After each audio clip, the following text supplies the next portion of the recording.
Panthers, Saints, NFC South showdown, sorta, on Sunday afternoon. The Panthers players are saying they're trying to win one for Rhule. Will they? I don't feel that confident, but my hope is that they will. You are Locked On Panthers, your daily Carolina Panthers podcast. Part of the Locked On Podcast Network, your team every day.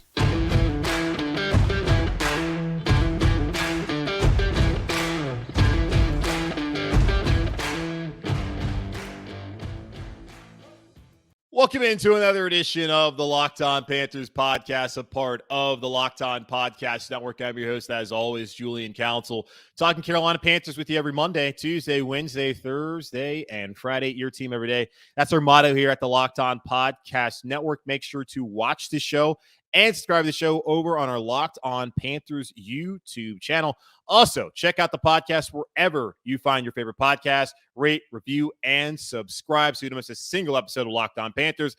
And be sure to follow me, Julian Council, on Twitter at Julian Council, where every single Friday I answer your weekly Friday mailbag questions here on the show, either at me or DM me on Twitter at Julian Council to participate in tomorrow's edition of the weekly Friday mailbag here on Locked On Panthers. It yet again is a crossover Thursday, which is presented by our friends over at Prize Picks. Prize Picks is so much fun and it's easy to play. No competing with other players. It's just you versus the projections available. Pick 2 to 5 players, and if they score more or less than their Prize Picks projection, you can win up to 10 times your money or on any entry. It can literally take less than 60 seconds to enter. It's that easy, y'all. We love Prize Picks, and we know you will too. First-time users can receive a 100% instant deposit match up to $100 with promo code Locked On. That's prizepicks.com, promo code Locked On.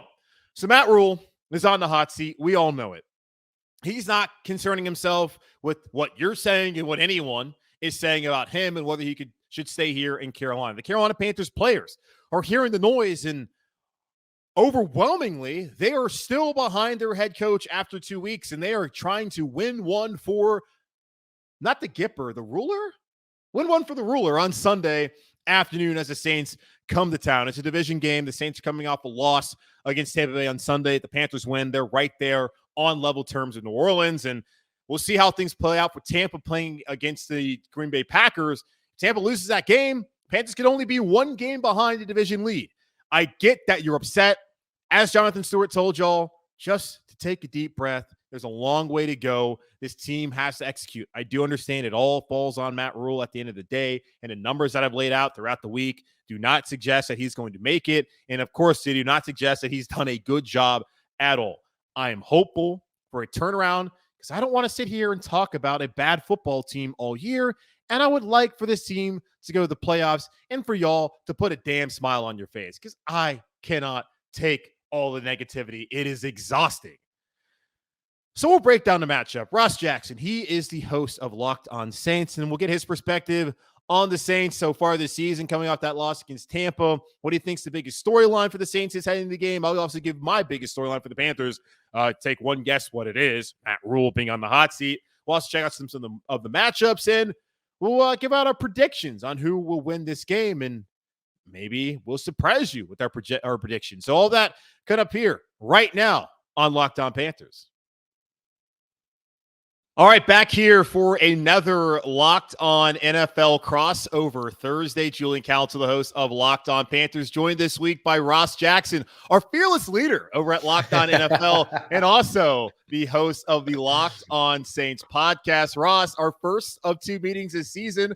How you doing, man?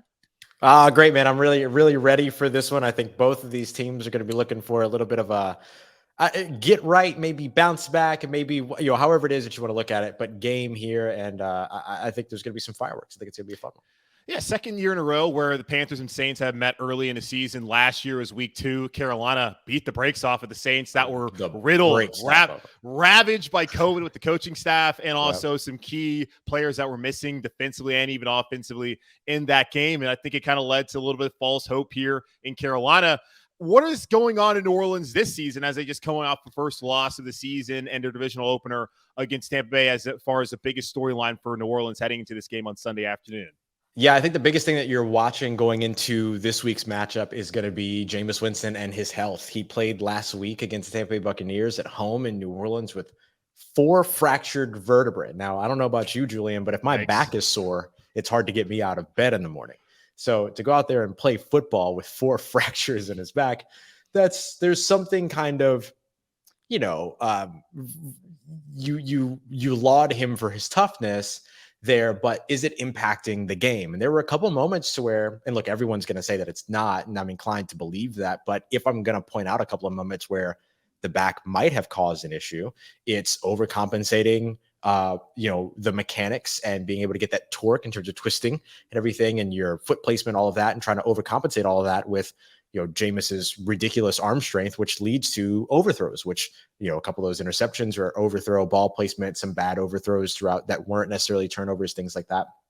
So even in moments where he was making the right decision, the ball placement was off. And I think, when you've got a guy that's got 4 fractured vertebrae, it's not hard to look at that and say, maybe that's got something to do with it. So he was limited at practice all week last week, limited again here on Wednesday. The Saints finally had their first perfect attendance practice of the season on Wednesday, and then we'll see how everything continues to roll out throughout the rest of the week. But I expect him to be on the field. It's just, is the injury going to be an impediment of any kind? Okay, congrats to the Saints for being injury-free. I know back in elementary school, anyone had perfect attendance got to have ice cream. So I hope Dennis Allen, the new head coach there for New Orleans, we do snowballs. We do snowballs here in New Orleans. My fault. A little bit of snowballs, maybe some beignets as well from Cafe Du Monde. Well, here in Carolina, the storyline heading into Sunday has been the same storyline all week. Matt Rhule, how much longer is he going to last here? I know my listeners and a lot of the fans here in Carolina are fed up, ready for Matt Rhule to leave after an 0-2 start, losing a heartbreaker at home a couple weeks ago to the Cleveland Browns against a backup quarterback in Jacoby Brissett. They had thought they won the game, but a little bit of the poor officiating and Cade York hitting a 58-yard field goal undid the Panthers that afternoon. Then last Sunday, it was borderline unwatchable against the Giants at MetLife Stadium, as Brian Daboll has them now 2-0. The Panthers offense has been anemic, and everyone is now pointing to Matt Rhule like they were at the end of last season when the Panthers lost 7 straight games. They've now lost 9 straight games, and the numbers aren't good for Matt Rhule. I'm sure you've seen him. I told my listeners about him on Sunday. The Panthers are now 1-25 during the Matt Rhule era when they give up 17-plus points. When they give up only 16, they're undefeated. It should not take – what a disparity. It's insane. It should not take that much to be able to win football games. And we know it's all about the margins. The Panthers have led in 17 of their last 19 games during that period of time. They're 5-12. Matt Rhule overall is 10-25, and that is one of the worst winning percentages for a head coach in the NFL through that many games. So all the signs point to this not being a very long stay for Matt Rhule, and he might be fired in the next coming weeks. I don't know what's going to happen. I don't necessarily see the benefit of it.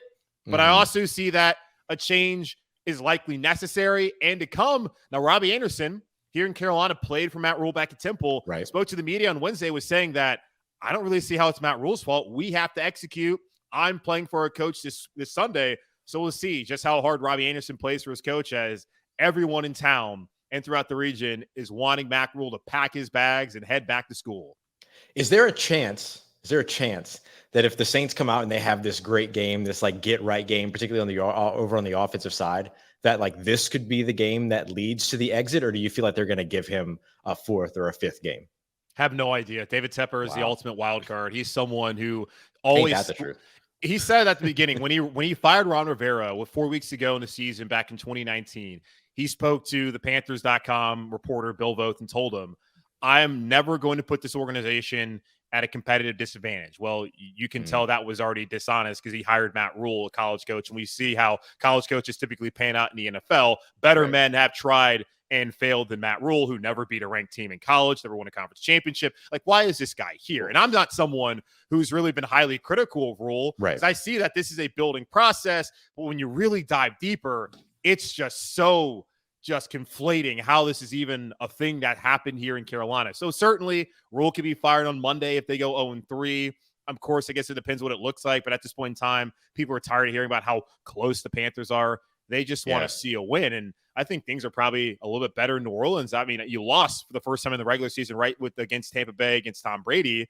but the Saints are probably still in a good position as long as they stay healthy to be a team that could contend for the division again this year, right? Yeah, it's not a panic button loss by any means, losing to Tom Brady and the Tampa Bay Buccaneers. It's the first time in 5 matchups in the regular season that they've done so with Tom Brady at the helm. I believe first time in 8 all told that they have, or first time in 7 all told that they have. So, I don't look at it as a situation to where you're looking at a reset button or you're having the same type of conversation that you maybe are having in Carolina. It's more so just, okay, got to get right as quickly as possible and be able to kind of string some wins together, because the schedule just gets tougher as the season goes on. And so for the Saints, it kind of comes down to, okay, the offensive production wasn't there week 1 until the fourth quarter. The offensive production really never got going in week 2. They need to be able to establish a rhythm, establish an identity early. But if you're having an injury that's hindering your starting quarterback, that becomes a little bit tough to get going. So that's why you're happy to see like Alvin Kamara, for instance, back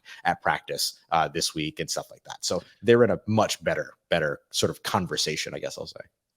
You just said get right? That's what I heard through my headphones. Yep. Oh, well, the ultimate get right game seems to be the Carolina Panthers, who the New Orleans Saints will face on Sunday afternoon, 1 p.m. at Bank of America Stadium, the Shangri-La of our great city here in Charlotte. All right, Ross, let's talk matchups. Take a quick pause here on Locked On NFL Crossover Thursday. Julian Council, Ross Jackson, Locked On Panthers, Locked On Saints. We'll be back here in just a moment. Feeling like you just can't get in shape? It's not your fault. As men age, our body naturally loses free testosterone, the man hormone. It happens to every man and can make it more difficult to stay in shape and be energetic and active. Nugenix Total T contains man-boosting key ingredients like testosterone. It's been validated in 5 clinical studies, shown to boost free testosterone levels in men. Because Nugenix Total T boosts free testosterone that the aging process robs, you'll feel stronger, leaner, with more energy and drive, and more passion too. Your partner will notice the difference. Nugenix Total T is the #1 selling testosterone booster at GNC. Now, get a complimentary bottle of Nugenix Total T when you text NFL to 231-231. Text down, get a bottle of Nugenix Thermo, their most powerful fat incinerator ever, with key ingredients to help you get back into shape fast, absolutely free. Text NFL to 231-231. That's NFL to 231-231. All right, back here on Locked On NFL Crossover Thursday. Our friends over at Prize Picks sponsor this every week, and we thank them so much for their sponsorship. Go support the people that support us. Julian Council, host of Locked On Panthers, and Ross Jackson, host of Locked On Saints. It is going to be a battle of 2 NFC South teams as the Panthers and Saints duke it out at Bank of America Stadium on week 3 of the season. Panthers 0-2, Saints 1-1, coming off a loss against Tom Brady and the Tampa Bay Buccaneers in their divisional opener on Sunday or last Sunday. Okay, Ross, let's look at some matchups in this game. Certainly, Jameis Winston being healthy is good. Alvin Kamara being back at practice is important. Panthers are going to have to try and go up against a running attack that has hurt them in the past. What are some of the matchups that you're looking at as far as New Orleans' perspective that can lead to their victory on Sunday afternoon? Yeah, I'll start off with a sort of a Saints offense, Panthers defense look. And for me, it's obviously you want to get Alvin Kamara going, but this new look wide receiver core has drawn a lot of eyes. They've done a lot of interesting things with it. And so, I know that Dante Jackson's sort of availability is kind of wavering. So will it be CJ Henderson or not? But either way, if we get an opportunity to see JC Horn and Michael Thomas match up with one another, I think that's a really, really nice battle between these two players. And so that's one that I'm really excited about seeing. Last week, rookie wide receiver Chris Olave was targeted 13 times. Michael Thomas was targeted 9. I wouldn't be surprised to see that number flipped and see Michael Thomas in the double-digit targets this week. There were a lot of opportunities there to where Jameis Winston might have gone for the bigger play as opposed to the right play. And so, when you sort of take into account those decisions, you could add a few more targets to Michael Thomas. He's going to get double teamed. He's going to do all that, but he's also still going to get open. He doesn't create a lot of separation. I think he averaged just over 2 yards of separation per target last week, but 1 step for Michael Thomas is kind of, Jarvis Landry's 1 yard of separation, Chris Olave's 3 yards of separation. Like, he's that good. And so I love the idea of the Saints being able to maybe get him into the fold a little bit more. Jameis Winston maybe getting a little bit more comfortable with him. And so that's a big matchup that I'm going to be watching is whoever it is that's lining up opposite Michael Thomas. I'm hoping that we get to see as much JC Horn there as possible just because I'm a fan of good football. And so to see those two guys go up against one another is going to be a lot of fun. Yeah, to give you an injury update, Dante Jackson, it looks like it's going to probably be a game time decision. He'll continue to be evaluated with that hamstring injury that he suffered, I believe, late in the fourth quarter on Sunday afternoon against the Giants. So if he is out, JC Horn will, of course, still be the number one corner, likely lined up against Michael Thomas. He was excellent last week against the Giants, who don't really have a great wide receiver core in the first place, but he was really good last year, too, when he started off the season before that foot injury in week 3 at Houston on Thursday Night Football. CJ Henderson would then get to start in place of Dante Jackson, and then Miles Hartsfield, the third-year player out of Ole Miss, would be in the slot in a nickel position. And there's also some talk that Keith Taylor, a 5th-round pick out of Washington, he's someone who would step up. And it will be an interesting matchup to see if the Panthers secondary can be completely healthy, especially those top 3 corners, to see them going against Michael Thomas, Chris Olave, and Jarvis Landry, a Saints wide receiver core that finally is not just Michael Thomas. So, hey, congratulations to you. And as someone who, again, likes good football as well, like, find other receivers to help this man out. I know for me, if we're going to just stick on, Panthers defenses versus Saints offense, Brian Burns had 2 sacks last week. Oh, man. I'm looking at James Hurst, Tar Heel, love the guy, but he's not Teron Armstead. Right. And he's bounced around the league for a while. He's been able to stay in the league, which speaks to his talent. But I'm interested to see what Brian Burns can do. Last week, Phil Snow, the defensive coordinator here in Carolina, dropped Brian Burns back in coverage a lot of times, and that upset a lot of people here, considering we'll keep doing that. On those plays, the Giants had success, and you have the only edge rusher on the team who you rely on, you're driving back in coverage. That doesn't really make a ton of sense to me as someone who, I guess, is a football idiot compared to Phil Snow, but just a casual observer. Like, come on, man. I want to see what Brian Burns can do against the New Orleans Saints tackles, especially James Hurst on Sunday. If he can get after Jameis Winston, which they did a year ago. They had guys like Sean Chandler, who's one of the backup safeties that even blitz. Like, Phil Snow confused Jameis all Sunday afternoon long. Now, Eric McCoy's healthy this year. That's certainly going to help them out. You don't have to worry about Cesar Ruiz having to move over and play center. I think that matchup, just of the edge rush from Brian Burns, is something I'm looking at as the Panthers need to force takeaways. The only team in the league so far through 2 weeks without a single defensive takeaway. That has to change if they want to win the game on Sunday afternoon against New Orleans. How about looking at the Saints offense, or Saints defense versus Panthers offense? What kind of matchups are you looking at as far as that goes? Oh, man. Look, the one of the bright shining spots to the New Orleans Saints team as a whole has been the linebacker sort of pairing of Demario Davis and Pete Werner. Christian McCaffrey had himself a little field day last year going up against Zach Bond, had a really nice game against him. Zach Bond will not be in that position again here in 2022. Oh, man. But Demario Davis and Pete Werner, who have been outstanding so far this season, they'll be the guys that will be tasked with trying to, I don't think you stop Christian McCaffrey, but you can limit Christian McCaffrey. You can compete with Christian McCaffrey. So those are going to be the guys that are going to do it, which is a much better matchup for the Saints than Zach Bond versus Christian McCaffrey was last year. Pete Werner so far has been the leader in tackles for this New Orleans Saints team, 17 total. He has the big punch out that he had against the Atlanta Falcons against Olamide Zaccheaus as he was covering the wide receiver on a wheel route to the outside. He is somebody that has speed, good sideline to sideline speed, scrapes really well, very good in run defense, doesn't have any pressures so far on the season, but he is a good pursuit player when asked to do that. The Saints just haven't really done that this season.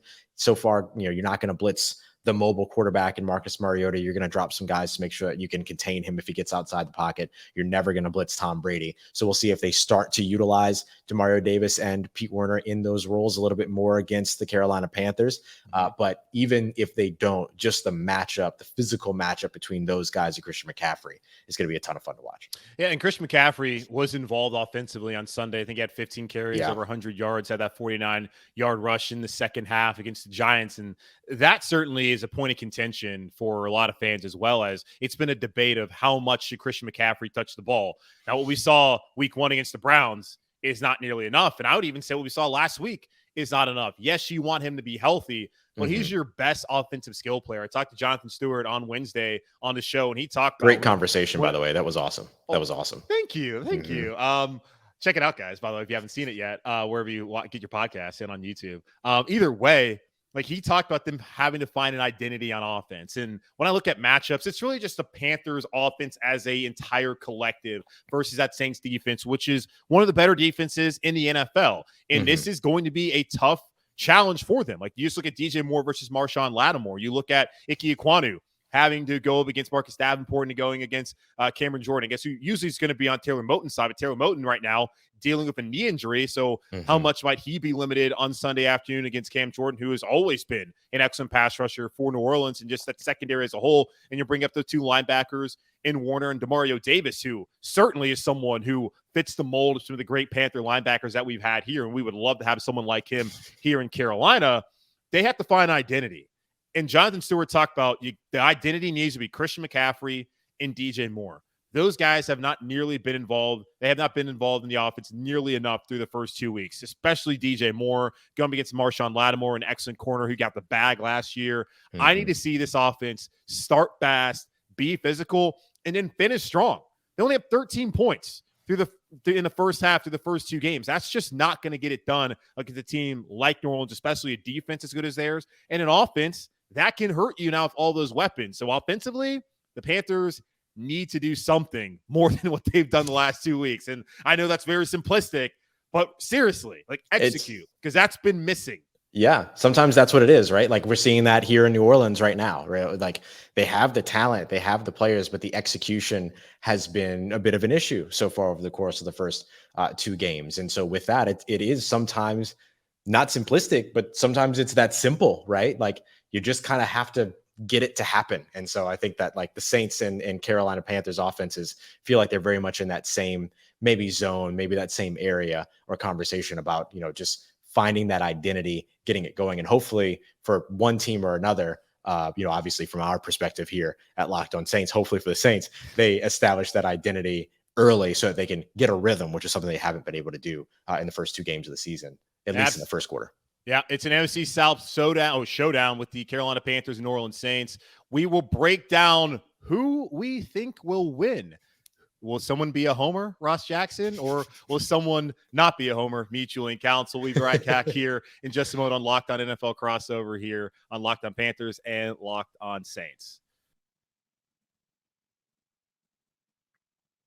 BetOnline.net is your number one source for all your pro and college football betting needs and sports info this season. Find all of the latest football league developments, game matchups, news, and podcasts, including all of the Week 3 action across the NFL this weekend. BetOnline is also your continued source for all your sports wagering information, including live betting, esports, and scores. It's the fastest, and it's simply the easiest way to check in on all your favorite sports and events, including Major League Baseball, MMA, boxing, and golf. Head to the website today or use your mobile device to learn more about the trends and action. BetOnline, where the game starts. Ross, when teams get together like the Saints and Panthers, they say throw out the records. Now, it's not throw out the record. They're very important, but certainly Carolina Panther fans would like to ignore the record as they're 0-2 heading into this game against New Orleans, a team who they split with last year in the regular season, winning week 2 at home and then losing on the road in week 17 in New Orleans. And we'll see how things play out as Carolina desperately needs to win this game. Players on and off the record on Wednesday were in full support of their head coach, Matt Rhule, who my listeners and the entire fan base at this point in time, at least the ones on social media, definitely are not behind after losing 9 straight games and seeing the team come close but not get the W. So what are your thoughts heading into this game?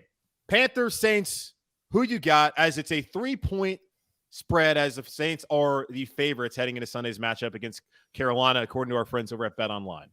Yeah, I'm a little bit surprised that BetOnline gave the Saints the edge in this one. I thought after last week's performance that the Saints would probably travel. I mean, considering this is an away game for them as well.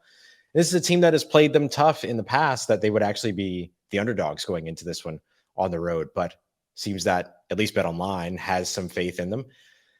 I pivoted last week. I had originally picked the New Orleans Saints sort of at schedule release to lose the game against the Tampa Bay Buccaneers, the home opener against Tampa. And I got swept up in the fourth quarter heroics and all the other things from week one. And I said, no, I think they can win this game. During the preseason, when the schedule was released, I picked the Saints to win this game. I'm not going to change my mind this time. Oh, okay. So I guess if that makes me a homer, it makes me a homer. But I am going to take the Saints to win this one. I don't know that they cover though. Like, if the magic number is 17, I wouldn't be surprised if this is a 17-16 game. Like, I think these two teams will play very tough against one another. So I'll give it a tight 17-16 prediction. The Saints win, but the Panthers cover. I just think the Saints need this game, like really, really need this game. I get uncomfortable when I hear things, though, about the Carolina Panthers losing 9 straight, the coach kind of being on the hot seat, the no turnovers so far in the season. Those are the types of things. I'm sure you have a similar experience when you hear opposing teams talk about stuff like that. It's like, okay, well, it would be against this team. It would be against this team that those things happen. But I'm not going to welcome that in. I'm gonna stick with my preseason prediction, my schedule release prediction, and say that the Saints walk away with a tight win in this game. I think it's going to be a competitive one, though. When you talk about those numbers, trying to buck the trend, week 1 against the Browns hadn't won a season opener since 2004.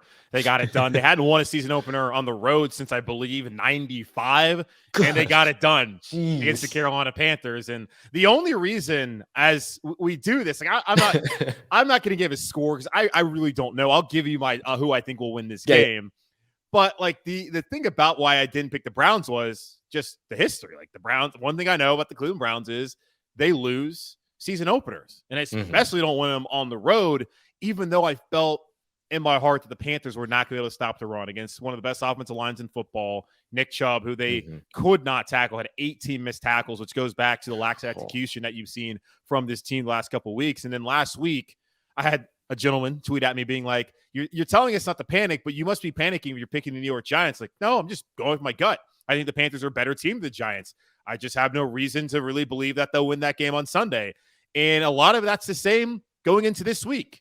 I don't have much reason to believe the Carolina Panthers at home against New Orleans, who's coming off a loss, that they're going to win this game. I don't know what the offense is going to look like. I do think that Christian McCaffrey needs to touch the ball as many times as it takes to win the game. I am not concerned about his health in 2028.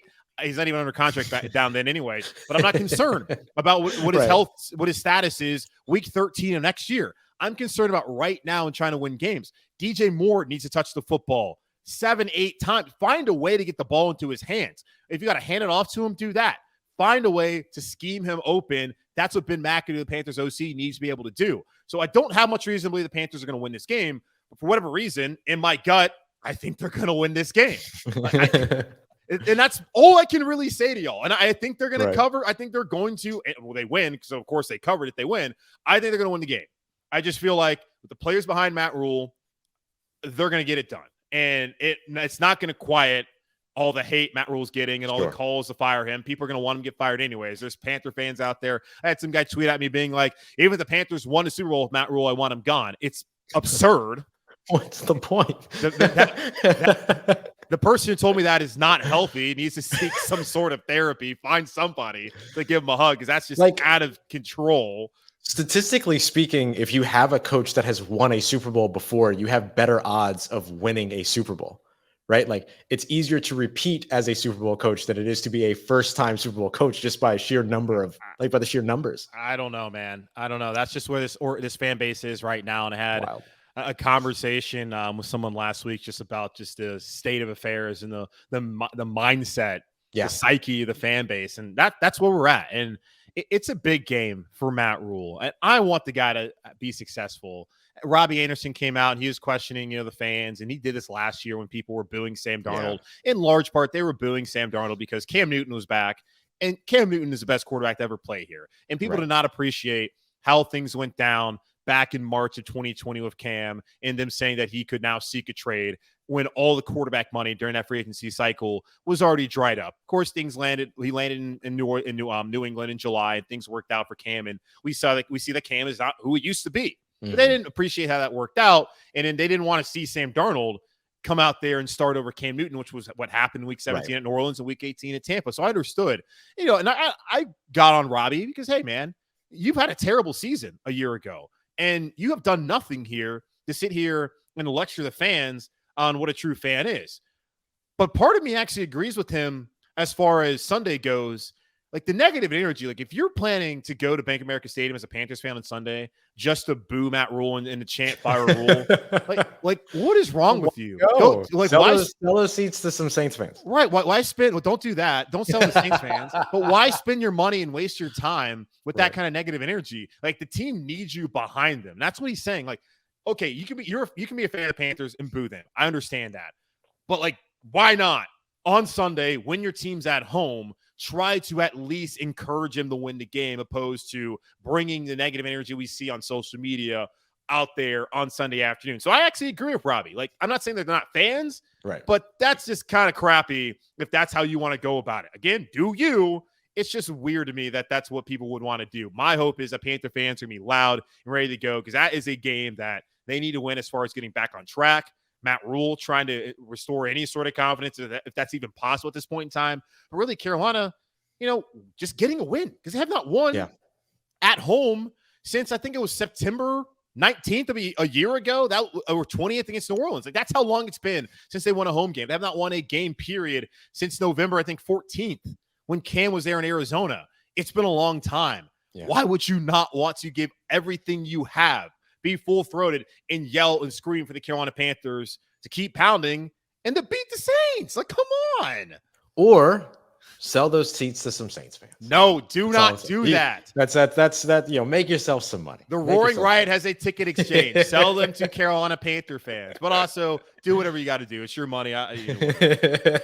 Any final thoughts from you, though, Ross, heading into this game on Sunday? DJ Moore is one of the most underrated wide receivers in the NFL. Not enough people respect him. The New Orleans Saints absolutely do, though. And so the matchup between him and Marshawn Lattimore, I just wanted to re-highlight that, because I think that's going to be a really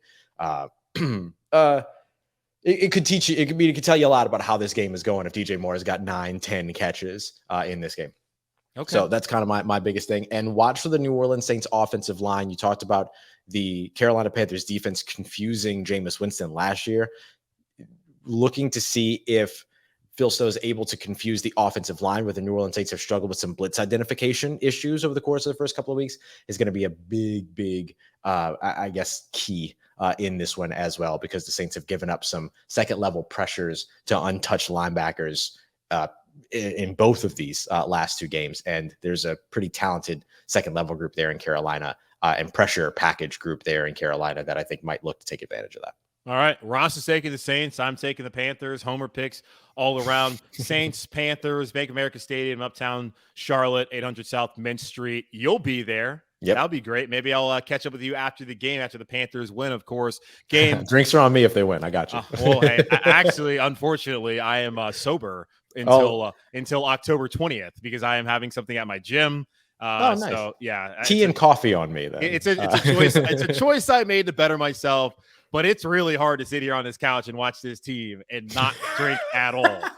Just going to throw that one out there. But Sunday afternoon, 1 p.m. Eastern, 12 p.m. Central Time, also known as God's Time Zone, over, I believe, probably on Fox, since they're both NFC teams. So check that out. Also, check us out. Locked On Panthers, hosted by yours truly, Julian Council. Locked On Saints, hosted by Ross Jackson. Wherever you get your podcast, rate, review, subscribe. Don't be a hater. Give us 5 stars. Come on. What's the point of giving 2 stars? That's the weirdest review to give. And you can also check us out on YouTube. Thanks again to our sponsor, Prize Picks, for sponsoring yet another Locked On NFL crossover Thursday. And for my Locked On Panthers listeners, again, it's weekly Friday mailbag time tomorrow. So at me or DM me on Twitter at Julian Council, and Saints fans, you can also follow me on Twitter and just troll me if you want to. I'll take the followers. I don't really care. But Ross, been fun. Enjoyed it. Best of luck to you guys on Sunday. Back at you, buddy. Appreciate you. Always a pleasure. All right. We'll catch you all later on Friday.